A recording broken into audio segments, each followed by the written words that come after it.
Olá pessoal, tudo bem? Aqui é Samuel Possebon, editor da Teletime, e a gente está de volta com mais um Boletim Teletime, o nosso podcast diário com as principais notícias do mercado de telecomunicações.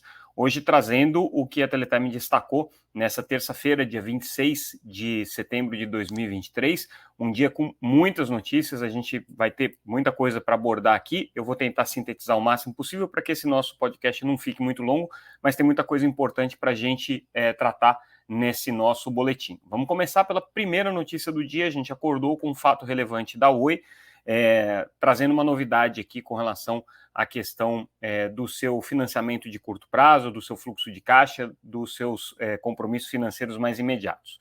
Ela fez um acordo com o BTG que é o sócio da Oi na Vital, fez um acordo pelo qual o BTG fez um empréstimo de 300 milhões de dólares, então a previsão, na verdade, porque esse empréstimo para ser realizado precisa de algumas aprovações, né? O BTG fez esse empréstimo de 300 milhões de dólares, que eles estão chamando de novo DIP, o novo empréstimo na modalidade Debt in Possession, né?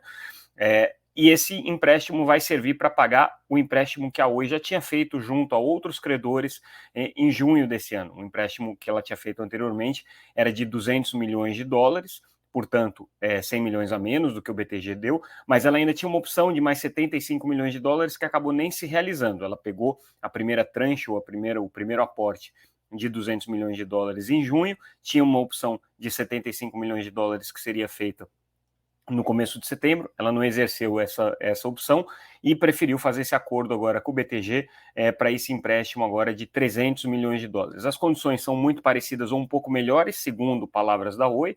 É um empréstimo que tem aí um pouco mais de um ano de prazo de vencimento, precisa ser quitado aí ao final do ano que vem, o juro que a Oi está pagando agora é de 20% ao ano no total.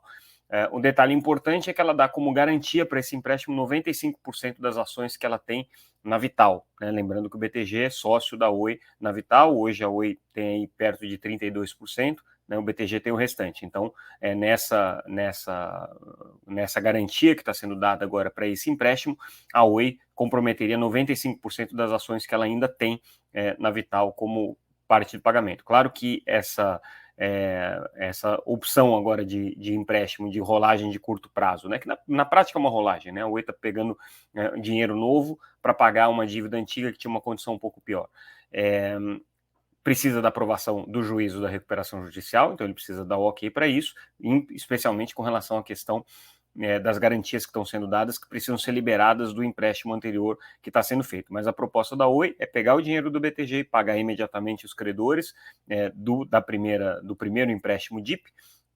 E o que ainda não está muito claro é que a Oi tinha uma previsão de fazer um novo empréstimo DIP no plano de recuperação judicial que foi apresentado de maneira preliminar pela empresa, né? Então ela estava prevendo aí fazer uma captação de cerca de 4 bilhões de reais nesse novo empréstimo DIP que viria com o novo plano de recuperação judicial. Como ela está pegando agora esses 300 milhões, não está muito claro aí se ela vai continuar fazendo esse novo empréstimo DIP na hipótese da recuperação judicial ser aprovada pela Assembleia de Credores, mas muito provavelmente sim, e aí o pagamento vai ser para o BTG e não mais para os credores que estavam lá. Essa é a novidade com relação à questão da Oi. Já que a gente está falando da Oi, eu vou trazer um assunto correlato, que também é notícia aqui no nosso boletim. A Anatel aprovou em circuito deliberativo nesta terça-feira, dia 26,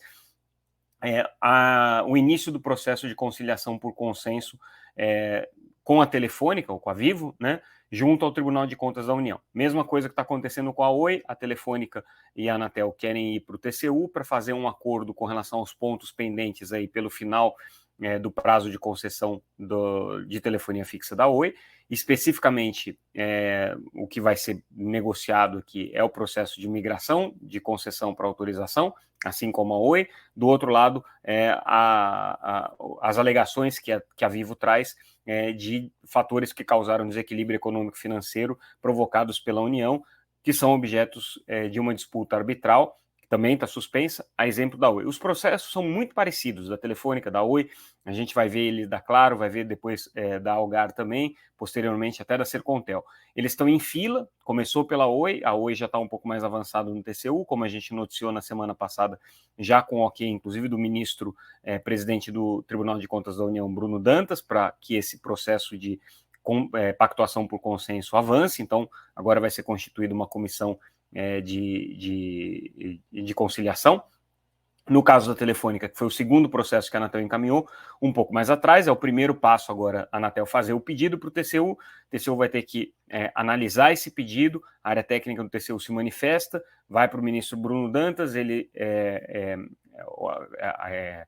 ratifica ou não, né, a posição da área técnica, e aí começa o processo de conciliação por consenso. Então, mesma coisa, seguindo aqui os mesmos ritos.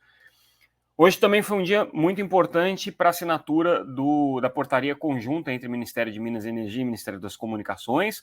A gente traz lá no nosso boletim a íntegra da portaria, tem alguns aspectos interessantes. É uma portaria que tem em vista pequenos provedores como prioridade. Ela fala especificamente de ajudar os pequenos provedores nesse relacionamento com os postes.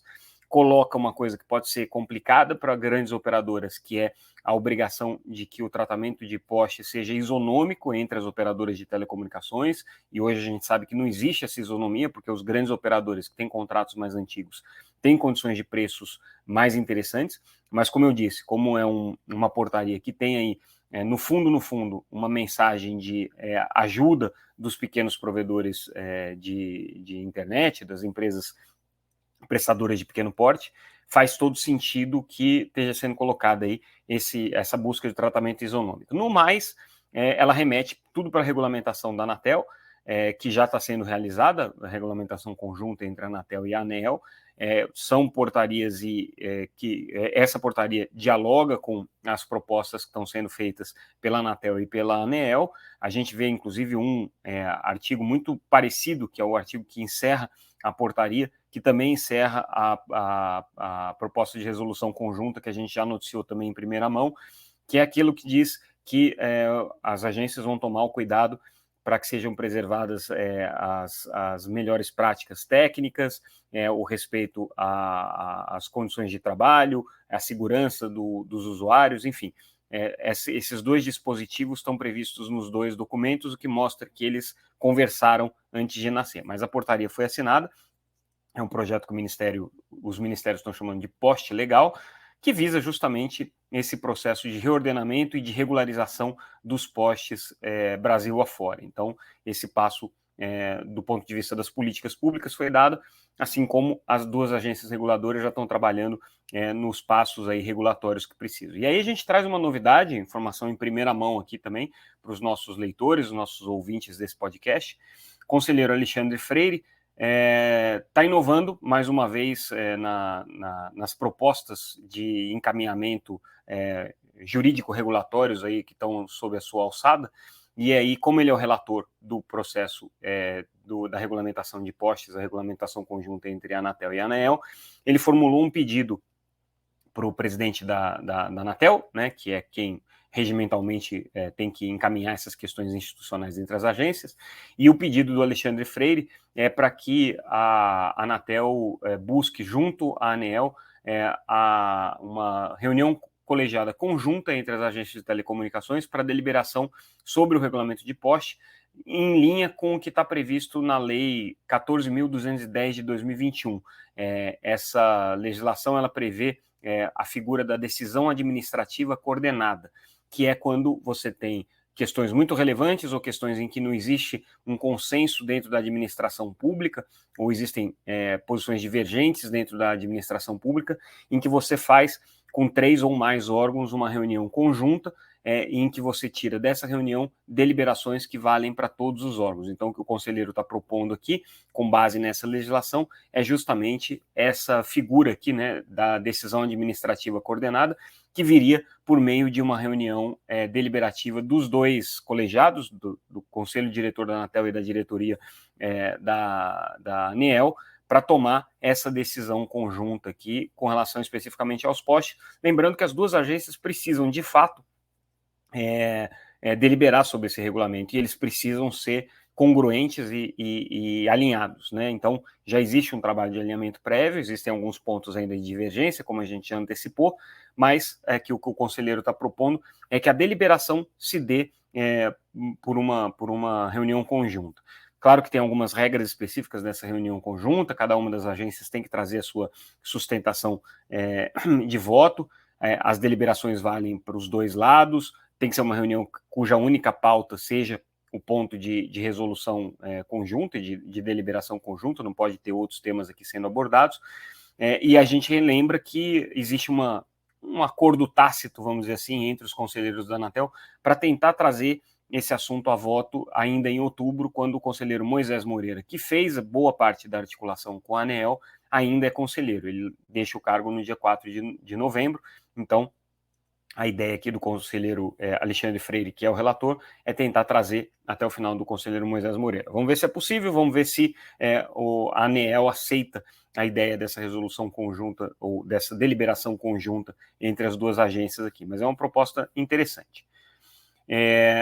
Aí vamos falar agora sobre alguns temas relacionados ao mercado de satélites, lembrando que a gente está realizando no Rio, essa semana, o Congresso Latino-Americano de Satélites, um evento realizado pela Teletime, principal evento aí de discussão dos assuntos referentes ao ambiente satelital do Brasil.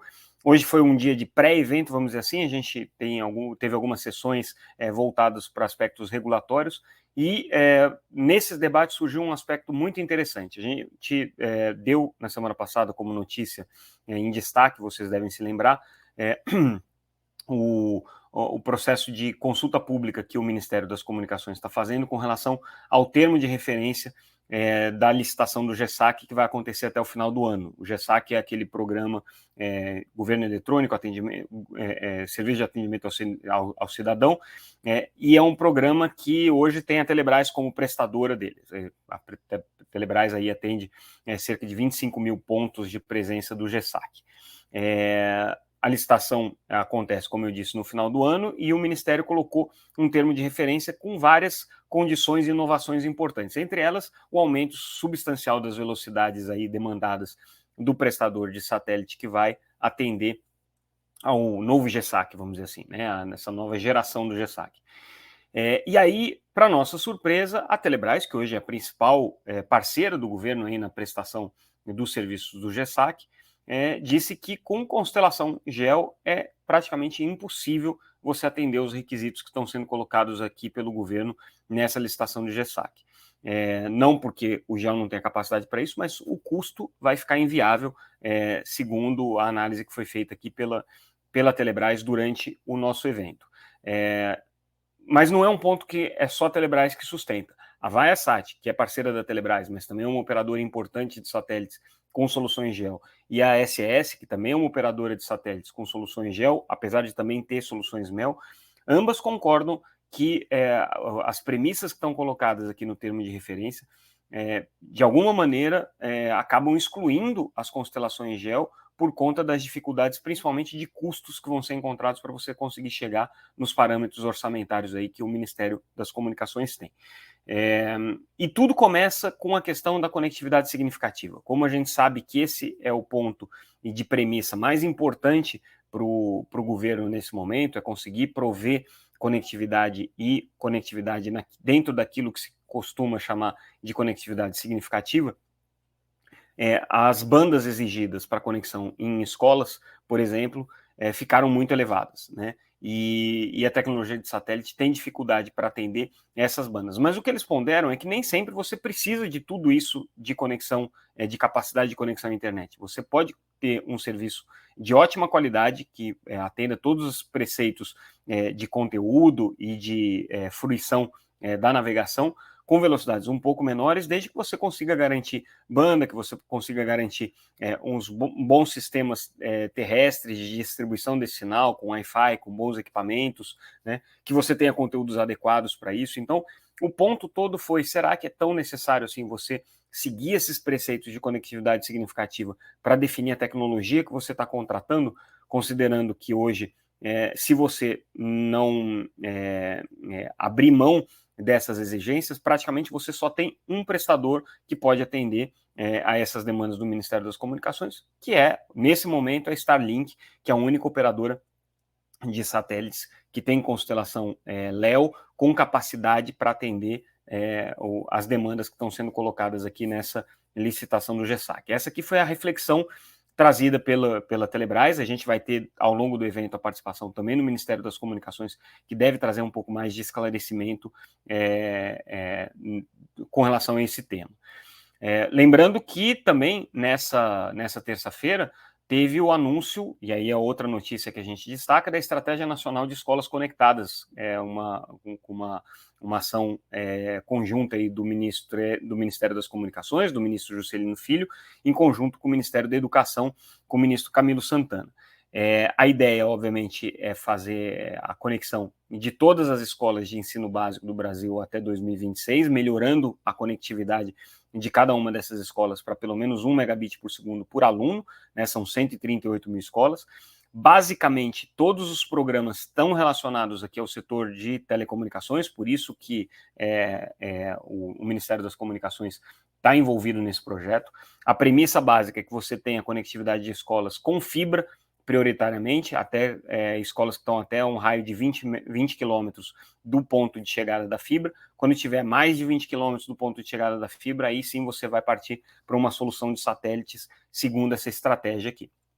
Essa estratégia também cria um comitê executivo que vai fazer a gestão aí da Estratégia Nacional de Escola Conectada, em que participam o Ministério da Educação, como coordenador, Ministério das Comunicações, Casa Civil e outros órgãos que vão ser convidados, como o Ministério de Ciência e Tecnologia, a própria Anatel, o FNDE, o Fundo Nacional de Desenvolvimento da Educação, a Telebrás, o BNDES e a RNP. Os recursos são basicamente os recursos que hoje são viabilizados a partir do setor de telecomunicações. Então, FUST, os programas de conectividade 5G, nesse caso especificamente o Aprender Conectado, né, que está relacionado aqui aos recursos do leilão de 5G, que são geridos aqui pelo GAP, né, pelo grupo coordenado pela Anatel. O programa Wi-Fi Brasil, que é o GESAC, que é relacionado ao Ministério das Comunicações, o programa Norte e Nordeste Conectado também, do Ministério das Comunicações, e aí os projetos que estão relacionados ao Ministério da Educação, que é o Política de Inovação em Educação Conectada, PIEC, o programa Banda Larga nas Escolas Públicas Urbanas, e também o programa de atendimento a escolas rurais, né? Então, soma-se tudo isso, você chega aqui a um orçamento da ordem de 8,8 bilhões de reais para esses programas previstos aqui dentro da Estratégia Nacional de Escolas Conectadas, com esses objetivos que eu coloquei. Então, é um passo importante aqui que está sendo dado do ponto de vista de políticas públicas. O aspecto interessante, se a gente observar a íntegra da portaria que estabelece esse programa, é que os provedores de infraestrutura vão ficar responsáveis pela manutenção da conectividade. Depois de 2 anos, quando terminarem os recursos, aí é que vai ser decidido como que as gestões municipais e estaduais vão assumir essas escolas conectadas. Então, é um programa importante, uma parceria importante entre o Ministério das Comunicações e Ministério da Educação, para levar adiante esses programas de escolas conectadas.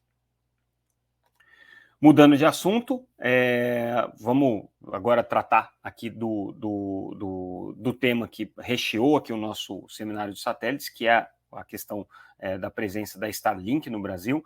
Starlink, a gente traz até a notícia hoje também, né, já ultrapassando 2 milhões de clientes no mundo, né, mas eles tinham projetado, quando eles lançaram o serviço, chegar a esse ano com 20 milhões de clientes, tá? 2 milhões já é um número bastante relevante, mas não chega nem perto da meta que eles tinham colocado quando lançaram o serviço. Mas, independente disso, só no Brasil são 90 mil clientes, né? É um crescimento exponencial que eles estão tendo. E aí, obviamente, isso foi tema de discussão durante o Congresso Latino-Americano de Satélites, e a Anatel deu o recado. Eles estão atentos ao problema da falta de suporte local que a Starlink tem. Isso, claro que a Starlink é ainda um PPP, né, ou seja, é um provedor de banda larga que tem algumas prerrogativas de não precisar cumprir toda a regulamentação, porque ela tem menos de 5% de market share, mas a Anatel está atenta dos problemas que isso pode ser gerado, principalmente porque eles estão atendendo regiões muito carentes e muito remotas, por exemplo, a região amazônica, né? Então, o que a representante da Anatel colocou durante o evento é que a agência está sim olhando isso, ela não está fazendo de conta que essa questão da Starlink não existe, mas do ponto de vista prático, ainda não tem nada que esteja encaminhado no sentido de obrigar a Starlink a fazer qualquer tipo de intervenção na sua operação no Brasil para poder ter essa representação local. A Anatel está simplesmente olhando essa situação aqui. O que a Anatel está planejando agora de curto prazo é um sandbox regulatório, né, ou seja, vai criar um ambiente de exceção regulatória, né, com condições controladas. A gente noticiou esse sandbox há algumas semanas atrás, né? Mas vale repetir. E esse sandbox regulatório que a Anatel está preparando é para dar atendimento às demandas que estão surgindo junto à agência com relação à questão dos serviços direct to device, ou seja, conexão direta entre o satélite e os dispositivos em terra, uma tendência importante no mercado de satélites, está sendo muito discutida aqui no evento, mas que a Anatel não tem ideia de como que vai fazer a regulação disso. Então, esse sandbox vai servir para a Anatel poder balizar um pouco o seu planejamento regulatório nessa questão específica dos satélites e das conexões diretas aos dispositivos. Também no evento a gente trouxe a informação de que o processo de mitigação das estações profissionais de satélite em banda C, chamadas FSS, né, deve ser concluída já esse ano, né, a previsão original era até 2026, mas por conta da agilidade aí da EAF, que está fazendo esse processo de instalação dos filtros e de mitigação das interferências, e também pelas decisões que foram tomadas pelo GAISP, esse processo está muito acelerado e ele deve ser concluído aí até o final desse ano. Essa é a expectativa, e a partir daí a Anatel teria condições de dar o sinal verde para o início do 5G na faixa de 3,5 GHz em todas as cidades brasileiras. Nesse momento, já são 7 estados que estão com todas as antenas profissionais, né, de banda C mitigadas, ou seja, já tem o filtro instalado, e a agência pretende avançar, além desses 7 estados, concluir todos eles até o final desse ano. Deve ser num ritmo aí bastante intenso que a EAF vai trabalhar. Eles trouxeram também algumas projeções interessantes com relação ao mercado de TVRO, né, essa migração que está acontecendo, e hoje já foram instalados cerca de 1.200.000 kits de recepção TVRO em banda KU para beneficiários do cadastro único. A gente apurou, junto a fontes aqui do mercado que participam do evento, que além desse 1 milhão de kits distribuídos para os beneficiários do cadastro único, a indústria, né, o mercado no varejo, já se vendeu mais 2 milhões de kits de recepção em banda KU, ou seja, a gente teria hoje no Brasil aí em torno de 3 milhões de pessoas recebendo já o sinal via satélite por meio da tecnologia de banda KU, né, e ao final desse processo, lá para o final de 2025, a ideia é que, obviamente, não haja mais nenhum usuário de TVRO, ou seja, de recepção de sinais de TV aberta, operando na banda C, justamente para poder liberar a banda C. Surgiu uma polêmica durante a discussão, que era justamente sobre se a banda C vai terminar ou não no Brasil. Ela é muito relevante aqui. A Intelsat fez uma defesa veemente da manutenção da banda C para as aplicações que existem hoje, da importância de manutenção da banda C para as aplicações que existem hoje.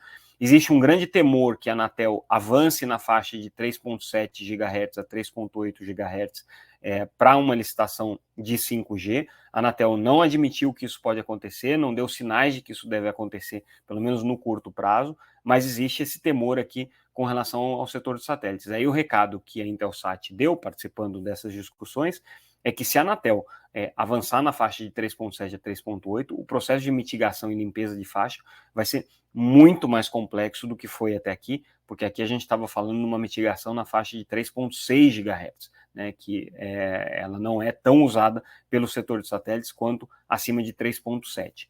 3.7 já é um problema, porque a Anatel já permite o uso dessa faixa para redes privativas em 5G, mas aí em ambiente indoor, controlado, né? O medo do setor de satélites é que a Anatel avance e permita o 5G aberto, né, com aumento de potência nessa faixa de 3.7 ou eventualmente até faça uma nova licitação.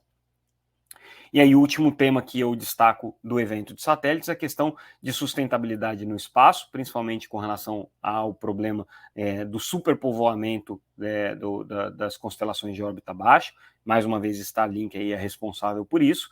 Mas o que a Anatel chamou a atenção durante o evento é que esse tema de sustentabilidade no espaço e todas as questões relacionadas a espaço, espectros de frequência para aplicações de satélite, coordenação entre os países por conta de posições orbitais, isso deve dominar a Conferência Mundial de Radiocomunicação que acontece no final desse ano em Dubai. É um evento da UIT, né, um órgão ligado aí às Nações Unidas que coordena os esforços de padronização e de coordenação internacional na área de telecomunicações, e essa Conferência Mundial de Radiocomunicação, que é o principal evento para discutir questões de espectro, que acontece no final desse ano, está coalhada de temas relacionados ao espectro para satélite, as posições orbitais para satélite, e ao tema da sustentabilidade, que deve ser trazido aí à tona ao longo dessas discussões. Foi um tema também importante nos debates aqui no nosso Congresso de Satélites, deve permear aí as discussões nos próximos 2 dias também.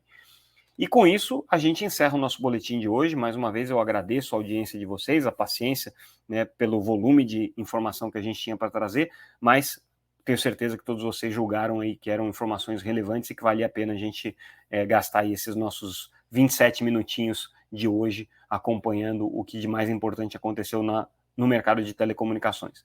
Para quem ainda não acompanha, entrem lá no site www.teletime.com.br.